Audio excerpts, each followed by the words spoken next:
Hello students, आज अपने start करते हैं क्लास 10th में 16.1 चैप्टर नंबर 16। सबसे पहले इसमें बात करते हैं घनाभ और घन की। तो देखिए ये घनाभ की आकृति मैंने आपके सामने बना के रख रखी है। तो देखिए घनाभ में ये इसकी लंबाई, ये चौड़ाई, लंबाई को L से लिखा है, चौड़ाई को B से और ऊंचाई को H से। तो देखिए घनाभ में क्या होते हैं, इसके 6 फलक होते हैं। क्या होते हैं? 6 फलक। ठीक है, तो इसके अपने एक एग्जाम्पल भी ले सकते हैं। जैसे माचिस की डिब्बी है तो उसको आप देख सकते हो, उसके 6 फलक होते हैं। शीर्ष कितने होते हैं? 8, जहाँ पे लाइनें मिल रही हैं। कितने शीर्ष हैं? 1 2 3 4 5 6 7 और 8 शीर्ष। और कोरें कितनी होती हैं? 12। 1 2 3 4 5 6 7 8 9 10 11 12। कितनी कोरें होती हैं? 12। तो ये अपने को पता होना चाहिए। इसी प्रकार से घन में भी ये सेम है। ठीक है, फलक, शीर्ष और कोरें। अपने इनके क्वेश्चन नहीं है फलक, शीर्ष और कोर का। अपने किस चीज़ का क्वेश्चन होगा यहाँ पे? घनाभ का पृष्ठीय क्षेत्रफल, घन का पृष्ठीय क्षेत्रफल। तो वो अपने सूत्र करते हैं। तो सबसे पहले देखिए अपने करते हैं इसमें घनाभ के बारे में। तो सबसे पहले घनाभ का संपूर्ण पृष्ठीय क्षेत्रफल, घनाभ का संपूर्ण पृष्ठीय क्षेत्रफल का फॉर्मूला क्या होता है? 2 गुणा में LB plus BH plus HL, यानी 2 गुना में लंबाई गुणा चौड़ाई प्लस चौड़ाई गुणा ऊंचाई प्लस ऊंचाई गुणा लंबाई। अब इसके बाद इसका फॉर्मूला आता है आयतन का, घनाभ का आयतन। अब आयतन क्या होता है इसका? लंबाई गुणा चौड़ाई गुणा ऊंचाई। क्या होती है? लंबाई गुणा चौड़ाई गुणा ऊंचाई। अब इसके बाद अपने बात करते हैं घन की। तो घन का संपूर्ण पृष्ठीय क्षेत्रफल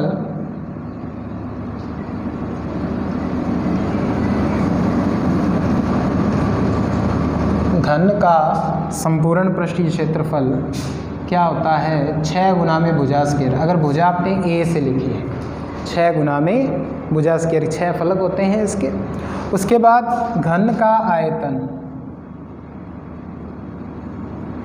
घन का आयतन क्या होता है? भुजा क्यूब। क्या होता है? भुजा क्यूब। अब अपने बात करते हैं, अगर कमरा घनाभाकार है तो कमरे की चारों दीवारों का क्षेत्रफल का फॉर्मूला क्या होगा? कमरे की चारों दीवारों का क्षेत्रफल, अगर कमरा कैसा है? घनाभाकार, तो इसका फॉर्मूला क्या होगा? 2 गुना में लंबाई प्लस चौड़ाई गुना में ऊंचाई। किसका? कमरे की चारों दीवारों का क्षेत्रफल। इसके बाद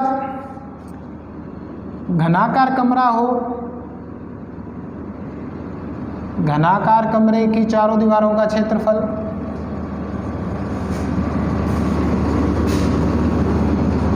क्या होता है?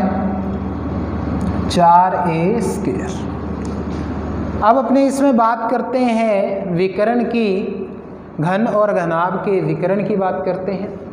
तो घनाभ और घन में इसके टोटल 4 विकर्ण होते हैं। ठीक है, प्रत्येक घनाभ में कितने विकर्ण होते हैं? 4 होते हैं। घन या घनाभ के समांतर फलक के 2 सम्मुख शीर्षों को मिलाने वाली रेखा को क्या बोलते हैं? विकर्ण कहते हैं। घन या घनाभ में क्या? समांतर फलक के 2 सम्मुख किनारों को, किसको? समांतर फलक के 2 सम्मुख किनारों को मिलाने वाली रेखा को क्या बोलते हैं? विकर्ण कहते हैं। तो अपने लिखते हैं पहले घनाभ के विकर्ण की लंबाई का फॉर्मूला। घनाभ के विकर्ण की लंबाई का फॉर्मूला लिखते हैं पहले अपने। घनाभ के विकर्ण की लंबाई क्या होती है? घनाभ के विकर्ण की लंबाई, बड़े ध्यान से देखिए। घनाभ के विकर्ण की लंबाई √L² + B² + H²। Direct question आएगा घनाभ की विकिरण की लंबाई ज्ञात कीजिए। अगर अपने को एक घनाभ की लंबाई चौड़ाई ऊंचाई दे रखी है तो ये फॉर्मूला अपने को डायरेक्ट लगाना है। फिर घन के विकिरण की लंबाई,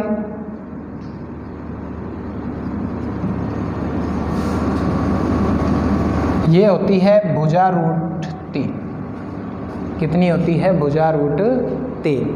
तो ये अपने घनाभ और घन के इतने फॉर्मूलाज अपने यूज़ करेंगे इसमें, तो ये आपको अच्छे से लर्न होने चाहिए। तो अब अपने करते हैं इसका एक एग्जाम्पल करते हैं, किसका? घनाभ के संपूर्ण पृष्ठीय क्षेत्रफल का। ठीक है, साथ साथ में अपने को एग्जाम्पल भी अच्छे से करने हैं इसके। ठीक है, तो अब अपने इसके करते हैं एग्जाम्पल्स। तो देखिए एग्जाम्पल नंबर फर्स्ट,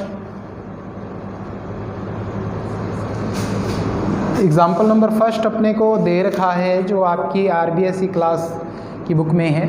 एक बंद लकड़ी के बक्से की लंबाई, एक बंद लकड़ी के बक्से की लंबाई, चौड़ाई और ऊंचाई क्रमशः 90 सेमी, 50 सेमी और 30 सेमी है। बक्से का बाहरी पृष्ठीय क्षेत्रफल ज्ञात कीजिए। क्या ज्ञात कीजिए? बक्से का बाहरी पृष्ठीय क्षेत्रफल। ठीक है, अपने को क्या निकालना है? बक्से का पृष्ठीय क्षेत्रफल निकालना है। तो अपने को दे रखी है इसने बक्से की लंबाई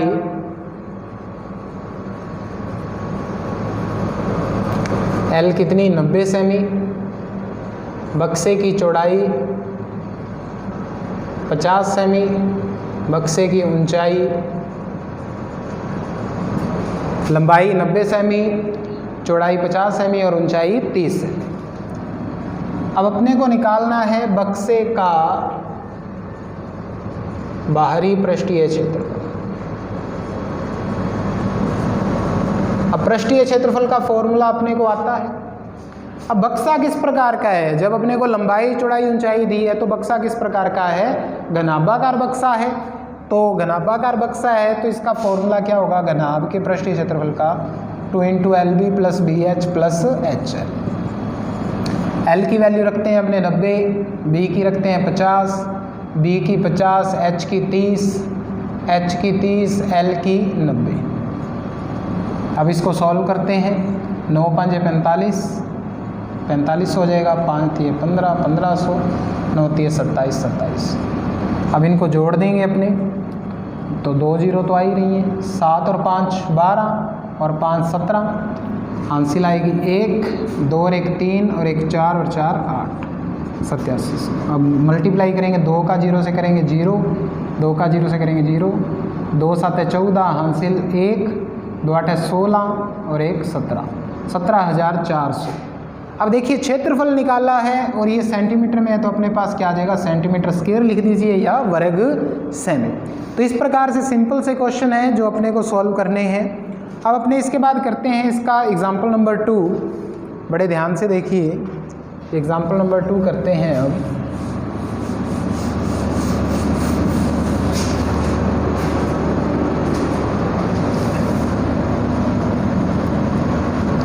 एग्जाम्पल नंबर 2 में क्या कह रहा है? एक घन का संपूर्ण पृष्ठीय क्षेत्रफल 1014 वर्ग मीटर है, तो घन की भुजा ज्ञात कीजिए। क्या दे रखा है अपने को?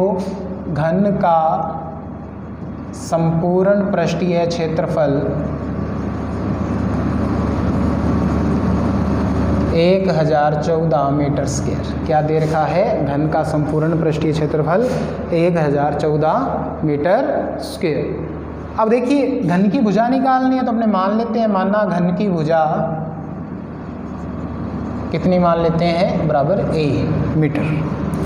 तो अपने जानते हैं घन के संपूर्ण पृष्ठीय क्षेत्रफल का सूत्र अभी आपको बताया था, क्या होता है? 6 गुणा में भुजा स्क्वायर, भुजा A है तो A स्क्वायर बराबर में 1014।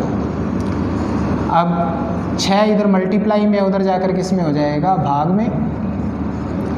भाग देंगे, 6 कम 6, 4 बचेगा, 41 होगा, 36, 6 पे जाएगा, 5 बचेगा 54, 6 नहीं में 54। जैसे ही अपने करेंगे इसमें, इसका क्या करते हैं अपने? वर्गमूल, दोनों और क्या किया? वर्गमूल।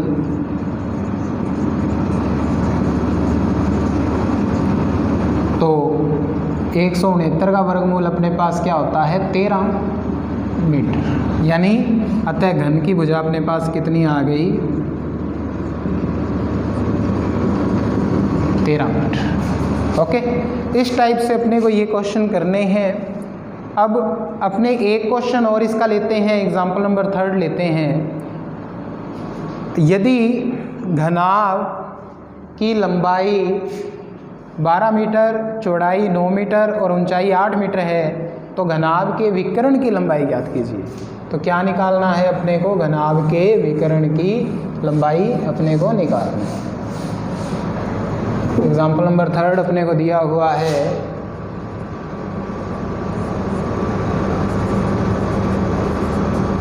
घनाभ की लंबाई L बराबर में 12 मीटर, चौड़ाई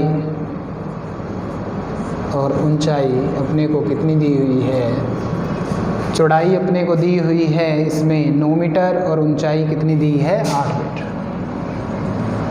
क्या निकालना है अपने को, घनाभ के विकर्ण की लंबाई।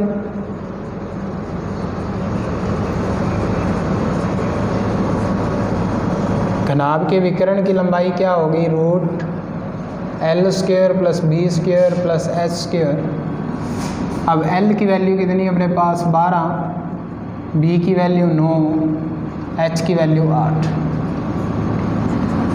12 की स्क्वायर 144, 9 की स्क्वायर 81, 8 की स्क्वायर 64। स्क्वायर का मीन 2 बार मल्टीप्लाई, 9 का 9 से, 8 का 8 से, 12 का 12 से। जैसे इनको जोड़ेंगे 4 और 1 5 और 4 9, 8 और 6 14 और 4 18, हासिल 1 और 1 2, 289 किसका वर्गमूल होता है 17 का, तो 17 मीटर। यानी घनाभ के विकर्ण की लंबाई अपने पास कितनी आ जाएगी 17 मीटर अपने पास आ जाएगी। तो ये मैंने आपको इसके घनाभ और घन के फॉर्मूलाज बताए इस वीडियो में। अपने 3 एग्जाम्पल इसके किए इजी से। तो आप लोगों का आज यही वर्क है कि आप लोग अच्छे से ये फॉर्मूलाज को लर्न करें, ओके, और ये 3 एग्जाम्पल्स करें। इसके बाद नेक्स्ट वीडियो लेक्चर में मैं आपको आगे के क्वेश्चन भेजूंगा। Okay, thank you.